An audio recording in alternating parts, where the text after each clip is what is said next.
नमो हरिहंसां नमो सिद्धाणां नमो हरियाणां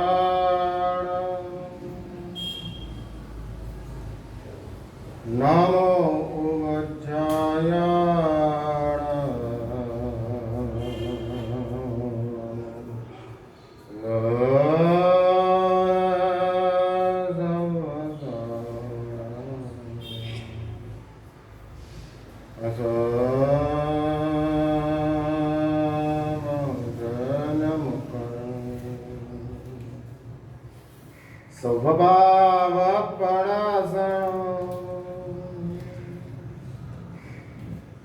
मंगलाणं च सर्वस्वे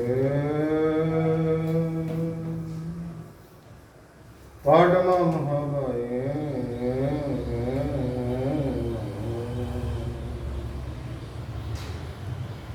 कल्याणपादमारामं शुरंगा हिमाचलं विश्वाम्भोजरविन्देवं वन्दे श्रीयादनन्दनम् ओंकारबिन्दुसंयुक्तं नित्यं ध्यायन्ति योगिनः कामदं मोक्षदं चैव ओंकाराय नमो नमः अज्ञानादिवनन्दनं ज्ञानाञ्जनशलाकया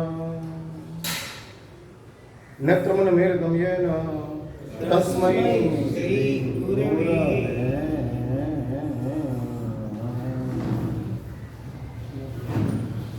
ओम नमो जिनाणाम ओम नमो जिनाणाम शरणाणाम शरणाणाम मंगलाणाम मंगलाणाम योगोत्तमाणाम योगोत्तमाणाम राम रेम रोम रैम रौम रह असिया उषा त्रैलोक्यललाम भूताय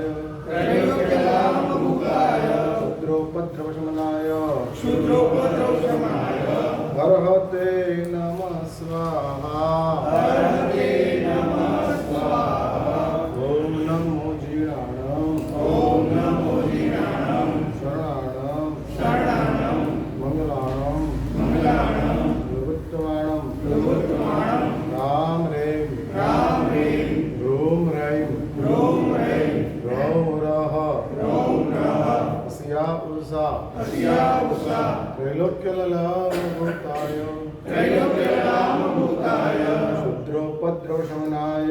क्षुद्रोपद्रवशमनाय अर्हते नमः स्वाहा ओम नमो जीर्णाणां शरणाणां मंगलाणां योगोत्तमाणां राम रेम रोम रैम रौम रह असिया उषा त्रैलोक्यललाम भूताय क्षुद्रोपद्रवशमनाय अर्हते नमः स्वाहा संयोगाभिपमुक्तधनागारस्य विकुणो वीणयं पावकरिष्यामि आणुपुप्रेम स्नेहमे जी सर आनंदकारी चरण देवपति शासन महादेव દીપાવલીની મધ્યરાત્રિએ નિર્વાણ પદને પ્રાપ્ત કરે છે. અજન્મ અવસ્થા, નિષ્પાપ અવસ્થા, અમરત્વ આને જૈન શાસ્ત્રકારો નિર્વાણ કહે છે.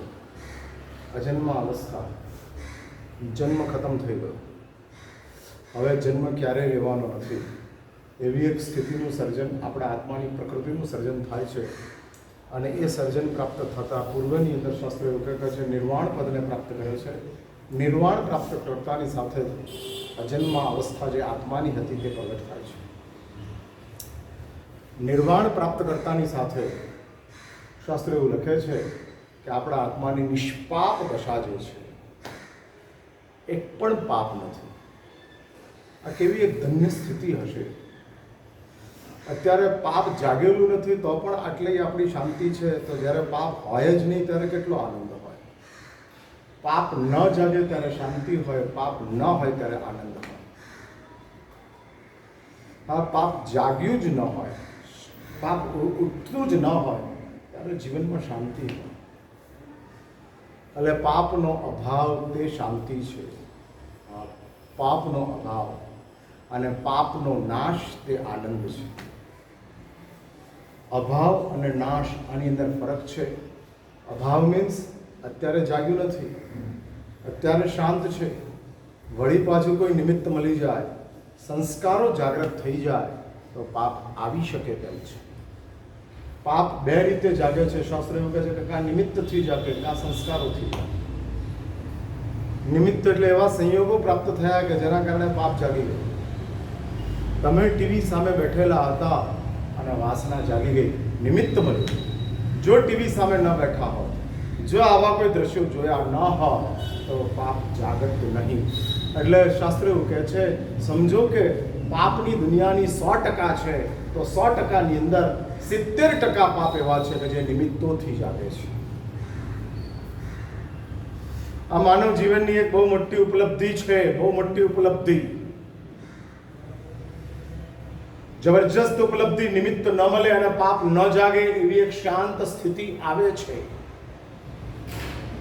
હા, ન જ મળે, હોય જ નહીં. ઉપવાસના દિવસે ખાવાનું મન જ ન થાય, ખાવાની ઈચ્છા જ ન જાગે.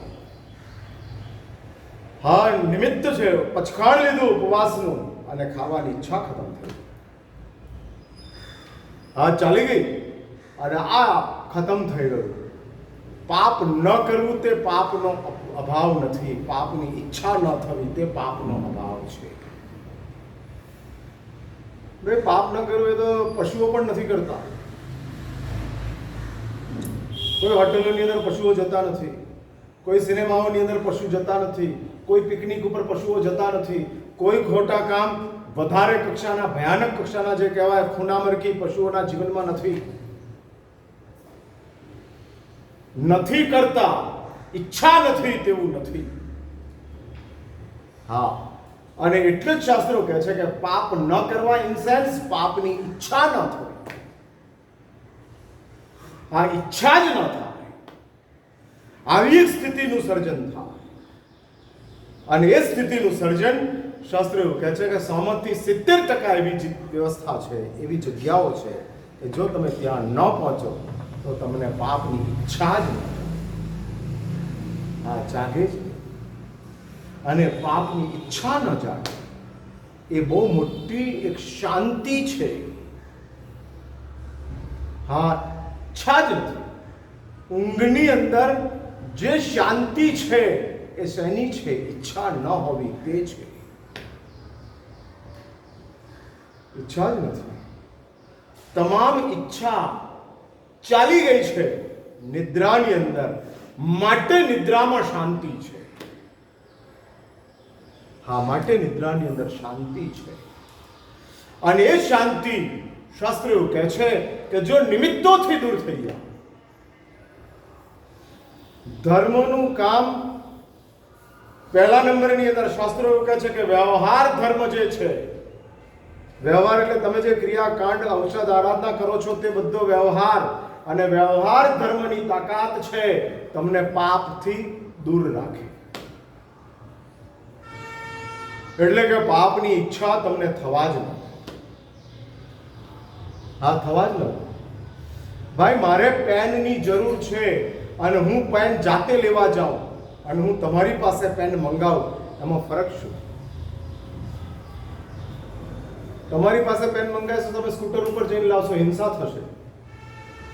મારા માટે સ્પેશિયલ જશો, હું તો ગોજરી વરવા નીકળ્યો હોઈશ ને પેન લઈ આવીશ. પણ શાસ્ત્રોએ ના પાડી છે કે તમારે પેન લેવા જવાનું નહીં, જરૂર હોય તો મંગાવવાની. કારણ શાસ્ત્ર એવું કહે છે કે શોપિંગ કરવા જશે અને 50 પેન જોશે તો 50 પેનમાંથી 49 લેવાની ઈચ્છા થશે. આ ઈચ્છા બહુ મોટી અવિરતિ છે. ઈચ્છા અવિરતિ છે.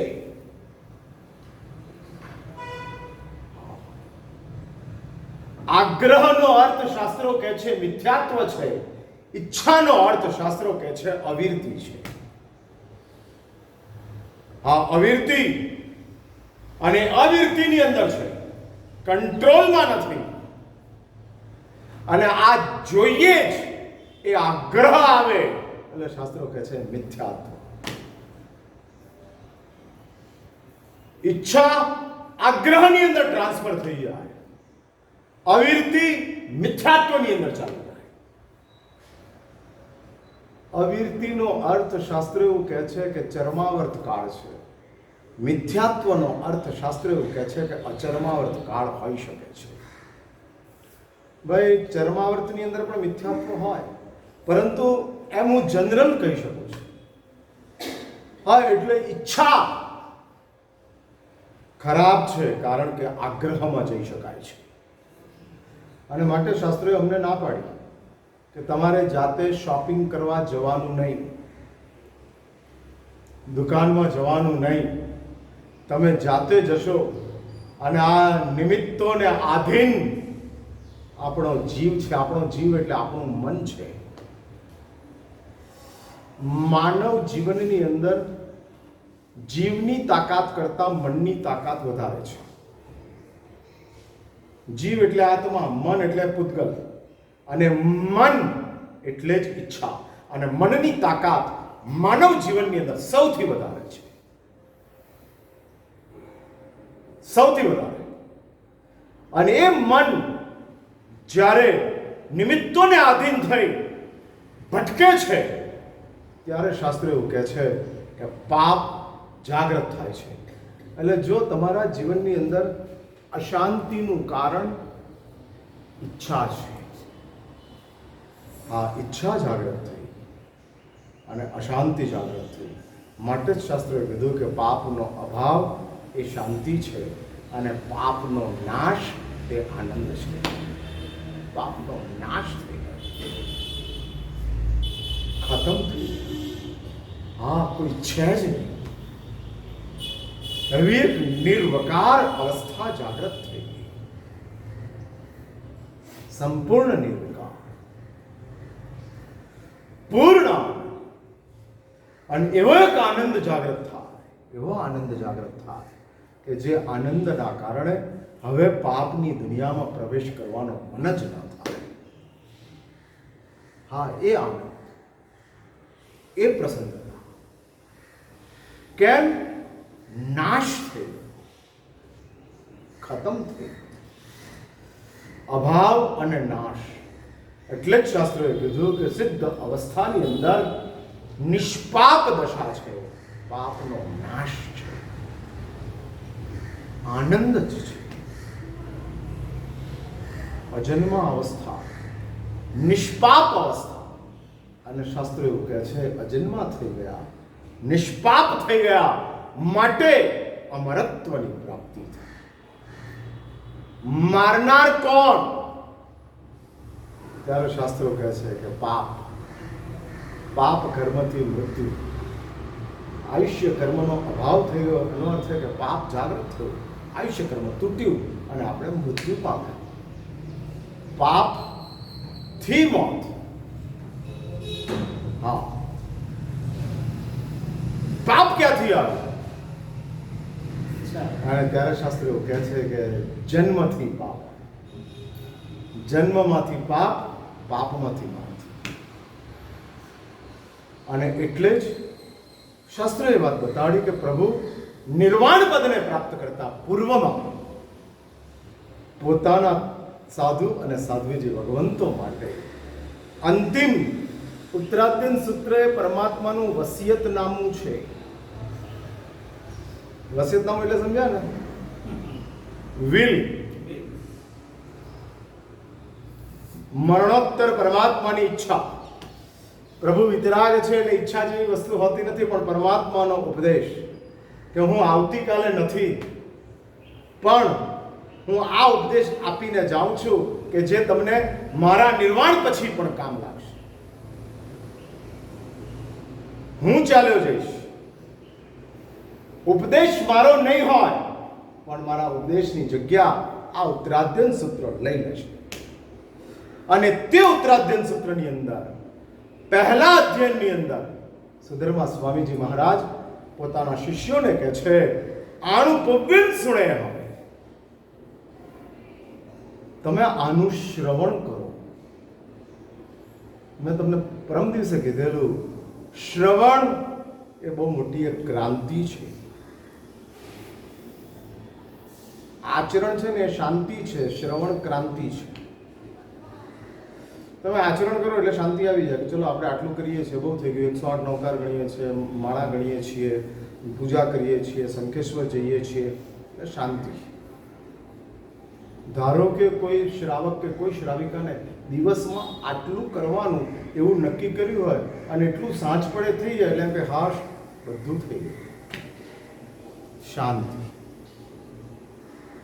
સમજો કે એની અંદર 5 માળા ગણવાની છે અને એમાં 3 માળા ગણાય અને 2 માળા ન ગણાય તો મગજની અંદર એક ડંખ રહે, અશાંતિ. 2 માળા બાકી છે, 2 માળા બાકી છે, 2 માળા બાકી છે, અને એ અશાંતિ. એટલે આચરણની અંદર શાંતિ છે તો આચરણ ન થાય ત્યારે શું છે? અશાંતિ છે. આ અશાંતિ ઊભી થાય. શાસ્ત્રો આને પણ યોગ્ય નથી ગણતા. આને પણ ધર્મ ન થયો એનું પણ શાસ્ત્રો કહે છે દુઃખ નથી કરવાનું. સંભળાય મારી વાત? એમ નહીં, પણ ઓલી વિધિ હોય કે આટલી 20 માળા ગણવાની ના પૂરી થાય તો ના પૂરી થાય એનો નંબર બીજો છે. પૂરી થઈ એનો આનંદ હોવો જોઈએ. શાસ્ત્રો બહુ જ પોઝિટિવલી વાત કરે છે, બહુ જ પોઝિટિવલી. હા, બહુ બહુ ઊંચી વાતો શાસ્ત્રો બતાડતા જાય છે. અને શાસ્ત્ર એવું કહે છે કે જે વિધિ છે એ વિધિ ન થઈ એનું દુઃખ જો અશાંતિમાં ટ્રાન્સફર થતું હોય એ ઉચિત નથી. દુઃખ હોય ન થયું, ન થયું, ન થયું. હા, સવારે તપચિંતવણીનો અવસર કરો છો, એની અંદર તમે કહો છો 6 મહિનાનો તપ કરવાની ભાવના છે પણ શક્તિ નથી. શક્તિ નથી, પરિણામ એટલે જ ભાવના. હા, ભાવના અને પરિણામમાં કઈ ફરક નથી. એટલે ભાવના છે, શક્તિ નથી. હા, ભાવના છે, શક્તિ નથી.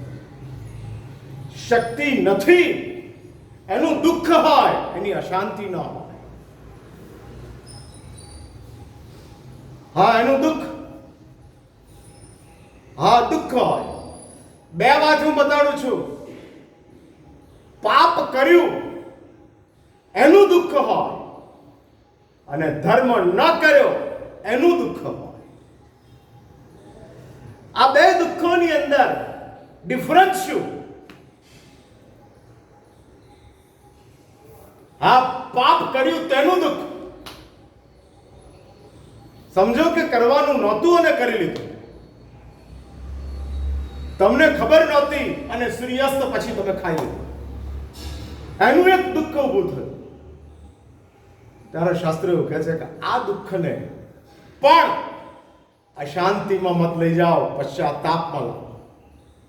પશ્ચાતાપનો અર્થ મેં કર્યું એ ખોટું એટલું તો છે જ, પરંતુ હવે નહીં કરું એ નક્કી છે.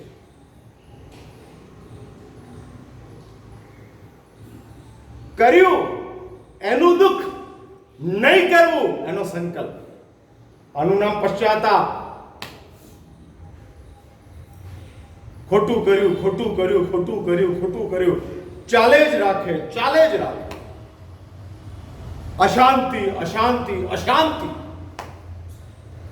જૈન દર્શનને અશાંતિ ક્યાંય પણ માન્ય નથી, કારણ કે અશાંતિ દુર્ગતિનું કારણ છે.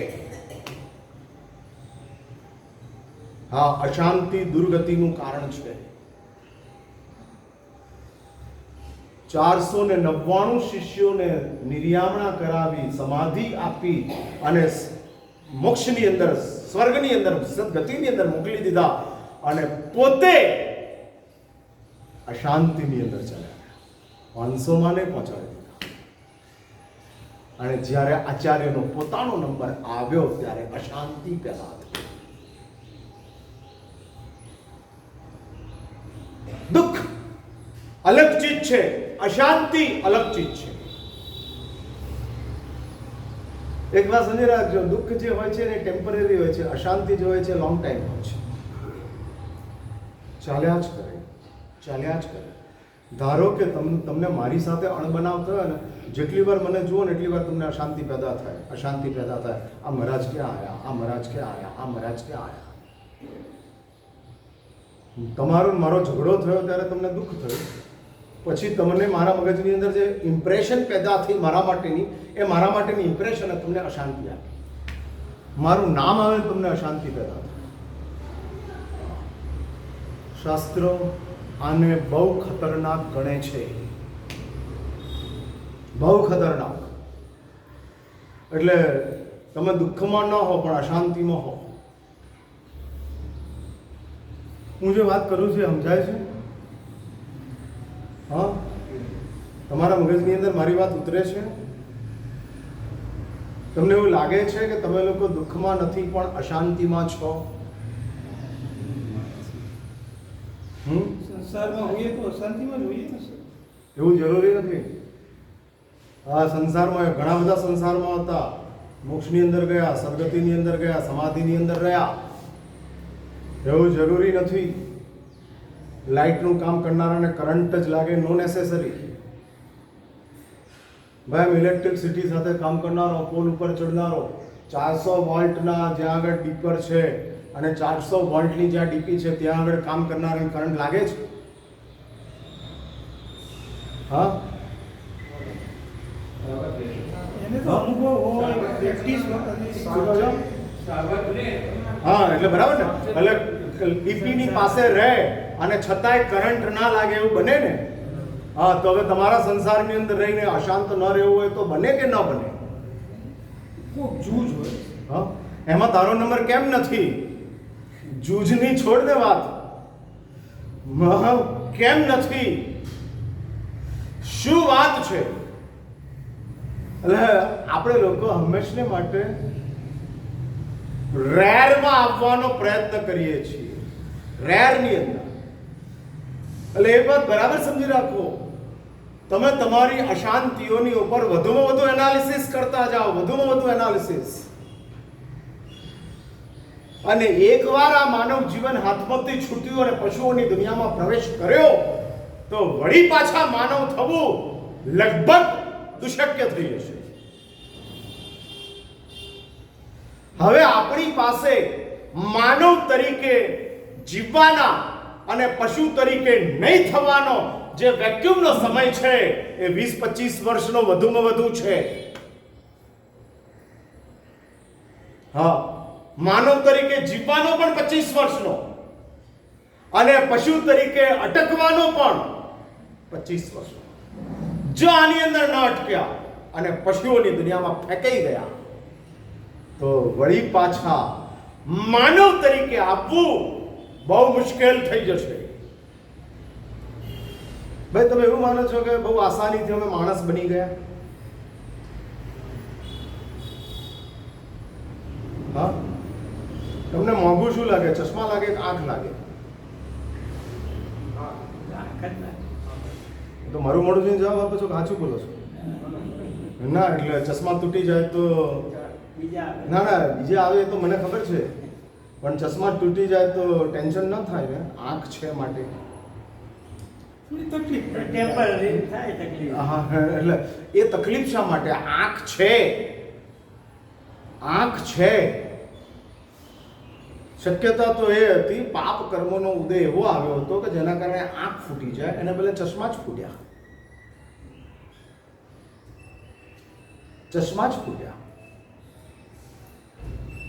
જે તમને નુકસાન થયું છે એના કરતાં વધુ નુકસાન થવાના ચાન્સીસ હતા અને એમાં ઓછા નુકસાનની અંદર કામ પત્યું તો એ ખુશીની મેટર કે ચિંતાની મેટર?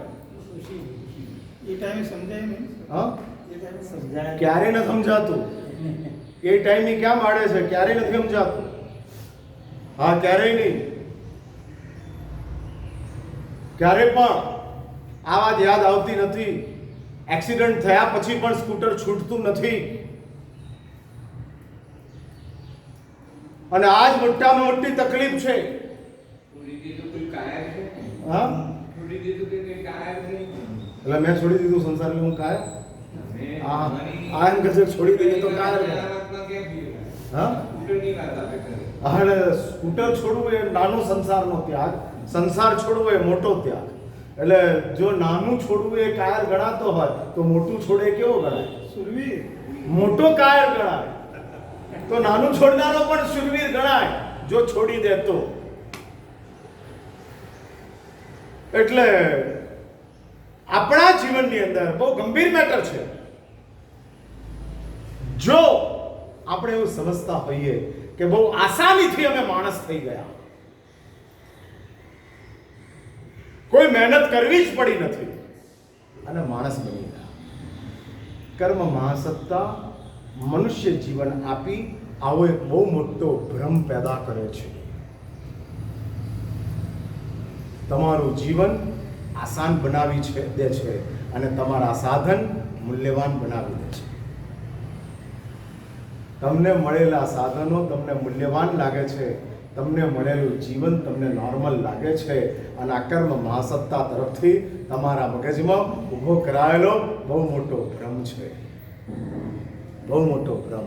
અને જે બુદ્ધિમાન, જે સમજદાર આ ભ્રમને તોડી નાખે છે અને એમ કહે છે કે ના, જીવન મૂલ્યવાન છે, સાધન ઠીક વાત છે, ઠીક છે. કારણ કે ખબર નથી કેટલા ભવો પછી આ માનવ જીવન પ્રાપ્ત થયું. ખબર નથી મૃત્યુ પછી કયું જીવન પ્રાપ્ત થશે. હા, કયું જીવન પ્રાપ્ત થશે જાણતા નથી. તમે કાલે ઘરમાં જાગવાના છો એ ઘરની તમને ખબર છે, કાલે તમે ક્યાં જન્મ લેવાના છો એની તમને ખબર નથી.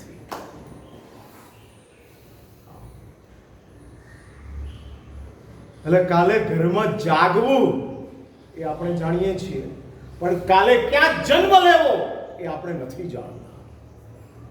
અને આપણી બહુ મોટી મુશ્કેલી છે કે જાગવાની જગ્યાને આપણે જેટલી સાચવીએ છીએ એટલી જન્મવાની જગ્યા માટે આપણે વિચાર જ નથી કરતા. કાલે ક્યાં જન્મ લેવો?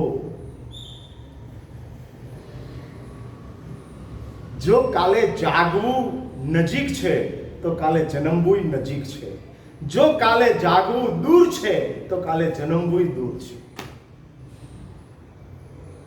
હવે હું તમને પૂછું છું કે કાલે જાગવું નજીક કે દૂર?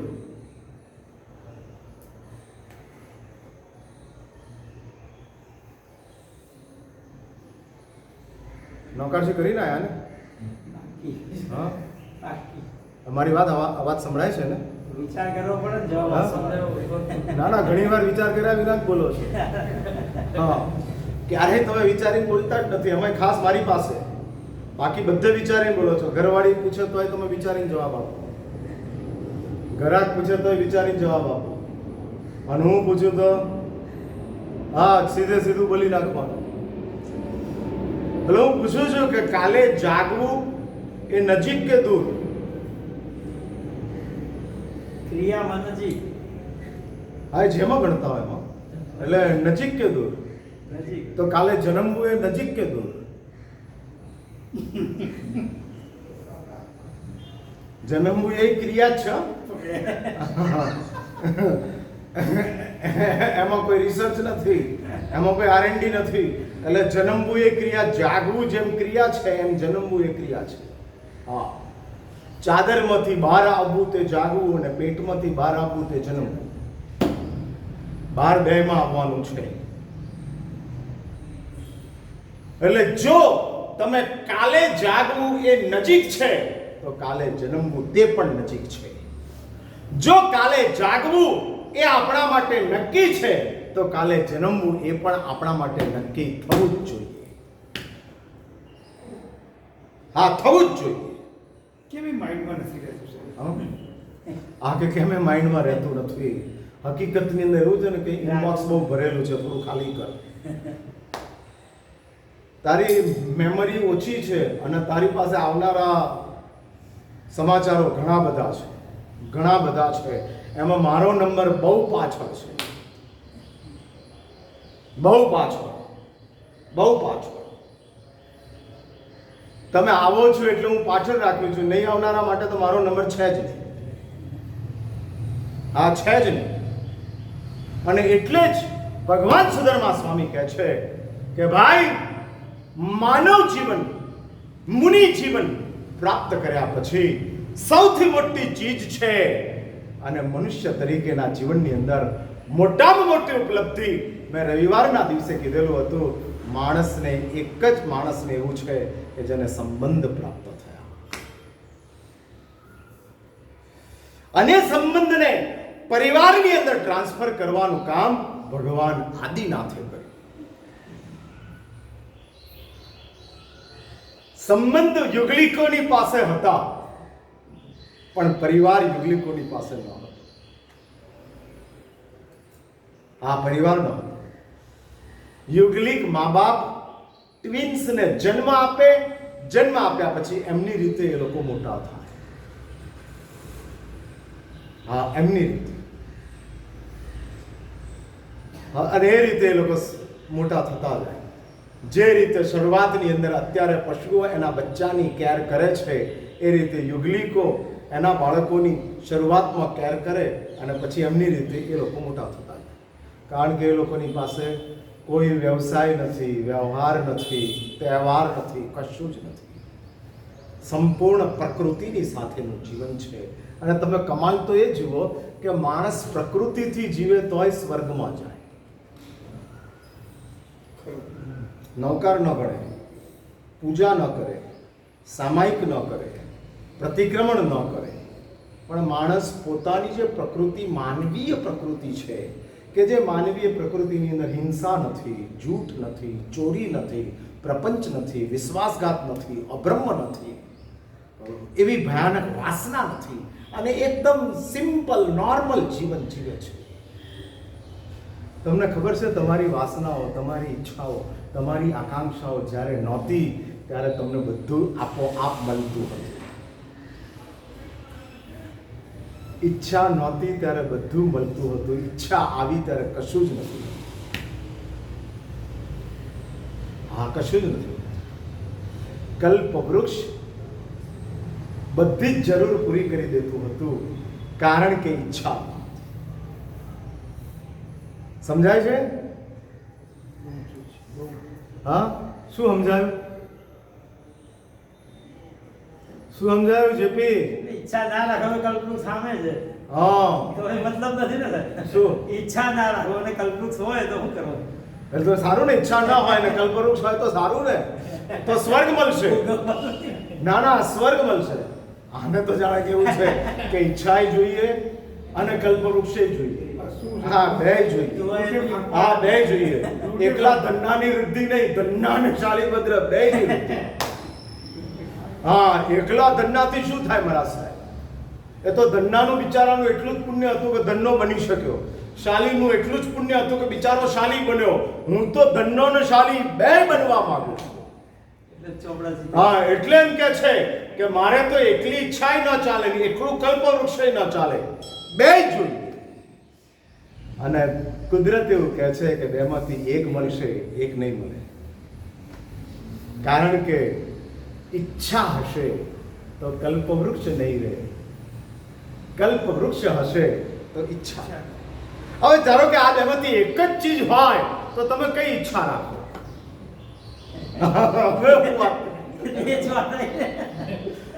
ના, હું એમ પૂછું છું કે કાં કલ્પવૃક્ષ હોય અને કાં ઈચ્છા હોય, તો આ બેમાંથી તમે કઈ ઈચ્છા રાખો? ઈચ્છા કલ્પવૃક્ષની જરૂર નથી. ના, આ કહે છે કલ્પવૃક્ષની. હકીકતમાં નથી એટલે રાખે. હા, નથી એટલે છે નહીં માટે રાખતા જાય. છે નહીં માટે. હા, નથી માટે. અને આ ચાલે. આ પરિસ્થિતિ ભૂખ્યા માણસને ખાવાની ખૂબ ઈચ્છા થાય અને જેના ડાઇનિંગ ટેબલ ઉપર ખાવાની ઘણી આઈટમો છે એને કોઈ ઈચ્છા જ નથી. તો સાચું બોલો, ભૂખ્યા રહેવું એ તકલીફ કે ડાઇનિંગ ટેબલ ઉપર હોવું એ તકલીફ?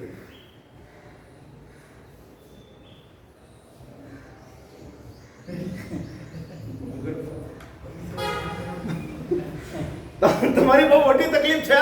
તમને ડાઇનિંગ ટેબલ ઉપર છે તોય વધારે જોઈએ છે. તમારી તકલીફ છે એનાથી અધિકની છે. હા, અધિકની છે. હકીકતમાં તમારું પુણ્ય ઓછું નથી, તમારી ઈચ્છા વધારે છે. આ ઈચ્છા વધારે છે. આ લોકડાઉનની અંદર 4 મહિનાની અંદર ઘણા બિચારા બરબાદ થઈ ગયા. એવા લોકો અમારી પાસે આવે છે આ નરોડા બાજુથી. હા, જૈન હવે સાચા છે ખોટા છે એની બહુ ચર્ચા કરતો નથી, પરંતુ એ આવે છે. તમે નથી આવતા અને તે આવે છે એ જ બતાડે છે કે તમારા કરતાં એ લોકોની સ્થિતિ વધારે ખરાબ છે, વધારે ખરાબ છે. એ કહી શકે છે, તમે નથી કહી શકો. હા, કહેવા માંડ ને યાર. હા, અને હું તને મદદ કરીશ, તું કહેવા માંડ. હા કે અમે નથી કહી શકતા. પેલો નરોડાથી આવી મને એમ કે મારા સાહેબ, મારા 2 બાબાઓ છે, 2 મહિનાથી ઘરનું ભાડું નથી ભરાયું, નોકરી હતી, શેઠે પગાર આપવાનું બંધ કરી દીધું છે, 6000 રૂપિયાનો પગાર આવતો હતો એ અટકી ગયો છે, ભાડું ઘરનું વધી ગયું છે, બાળકને પીવડાવવા માટેના દૂધના પૈસા નથી મારા સાહેબ, નાનકડા બાબાઓ છે, શું કરીએ? અને ત્યારે હું એમ કહું કે ભાઈ તમારા જેવા 25 જણા આવતા હોય અને બધાને આપવાનો 50 રૂપિયા આપીને આપણે, અને તે વખતે મને એમ થાય કે શું 100 રૂપિયા બિચારાનું અપમાન કરું છું, અપમાન. હા, આ ગમગીન પરિસ્થિતિ છે, આ ગમગીન. એની વચ્ચે તમે 4 મહિનાનું લોકડાઉન થઈ ગયા પછી અને હજુ બીજા 4 મહિના લોકડાઉન થાય તો પણ તમારું પુણ્ય ખૂટે તેમ નથી. એમ આઈ રાઈટ? હા, બીજા 4 મહિના લોકડાઉન થઈ જાય તોય તમારું પુણ્ય ઓછું થાય તેમ નથી. જગત શેઠ, રાઈટ ઓર રોંગ? હવે નહીં બોલ્યા. હા, નથી ઓછું થાય. અને છતાં જેટલા તમે લોકો રડો છો ને એટલા પેલો નરોડાથી આવનારો રડતો નથી. હા, એને હું 100 રૂપિયા આપું તો એ હસતા હસતા જતો રહે છે. મારા સાહેબ ઠીક છે 100 રૂપિયા આપું, અને પછી એમ કહું ભાઈ આ પાલડી વિસ્તારમાં, વાસા વિસ્તારમાં બીજા 10 ઉપાસ રહ્યો છે, બધે જઈ આવ અને બધેથી 50 તને મળી જશે, લઈ જાઓ. હા, આવા આવનારા 2-4 માણસોને હું કોઈ જાંચ તપાસ કરવા માંગતો નથી. મારી દયાને સાચવવા માટે, મારી દયાને, મારી હમદર્દીને સાચવવા માટે હું કહી દઉં છું લઈ લે 50 રૂપિયા 100 રૂપિયા લઈ જા. હા, છે આ સ્થિતિ. એટલે ફરિયાદ કરો, તમારું પુણ્ય ઓછું નથી, તમારી ઈચ્છા અધિક છે, અને વધુ ઈચ્છાએ તમારા પુણ્યનો આનંદ તમને રહેવા દીધો નથી. અને માટે જ ભગવાન સદરમાં સ્વામી કહે છે માનવ જીવન મળ્યું, સંબંધો મળ્યા. સંબંધોની અંદર પરમાત્મા આદિનાથે આ સંબંધોને વધુ સ્વસ્થ બનાવવા માટે, વધુ મજબૂત બનાવવા માટે ભગવાન